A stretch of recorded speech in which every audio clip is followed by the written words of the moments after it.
नमस्कार भावांनो, आज चालू असलेल्या मौजे कलंबोरीची वाडी मुंबई या ठारच्या मैदानामध्ये बकासूरचा सेमी क्रमांक किती. खरं तर लाईव्ह गेलोय त्यामुळे खूपच गडबड.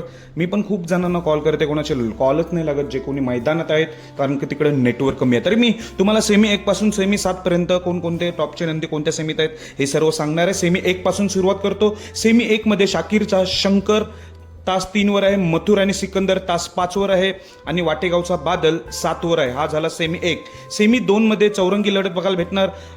अर्जुन आणि बब्या तास 3 वर आहे आणि येडा लक्ष आणि मल्हार 11-11 तास 4 वर आहे.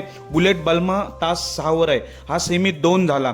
आणि सेमी क्रमांक 3 मध्ये विठ्ठल नाना बुतकर यांचा चिक्क्या हरण्या तास 4 वर आहे आणि वेगाचा शेवट सर्जा आणि पुसेगाव हिंदकेसरी सचिन तास 8 वर आहे. म्हणजे कडेनी गाडी आलेली आहे, पण असं दुःख वाटते की नानांच्या 2 गाड्या आहेत. एक प्रकारे नानांचा चिक्क्या हरण्या विरुद्ध सर्जा 8500 सचिन. सेमी 4 मध्ये भावांनो कारुंडीचा चिक्क्या आणि रैना तास 4 वर आहे. सेमी 4 तास 4 वर रैना आणि कारुंडी एक्सप्रेस चिक्क्या म्हणून आहे तो आहे.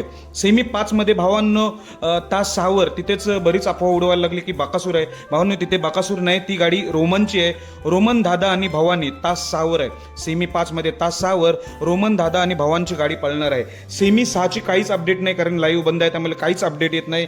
सेमी 7 मध्ये एवढं निश्चित कळतोय की आपला सर्वांचा लाडका बकासूर आणि दादा सरकार यांचा सर्जा तास 4 वर आहे. बकासूर आणि सर्जा तास 4 वर आहे. विरोधात गाडी एकदम टॉपचीच आहे असं बोलतात. कमेंटद्वारे मी ही व्हिडिओ बनवतोय. लखन आणि घोटचा सर्जा तास 7 वर आहे. म्हणजे सेमी 7 मध्ये आपल्याला लढत बघायला भेटेल बकासूर सर्जा विरुद्ध लखन घोट सर्जा. कारण की सेमी 5 पर्यंत आपण पूर्ण ऐकलंय. सेमी 6 आणि 7 राहिलं होतं. 6चं काहीच अपडेट नाही, पण म्हणतात सगळेजण तिथले की सेमी 7 मध्ये बकासूर सर्जा विरुद्ध लखन घोट सर्जा अशी लढत असेल. बेस्ट ऑफ लक सर्वांना. धन्यवाद.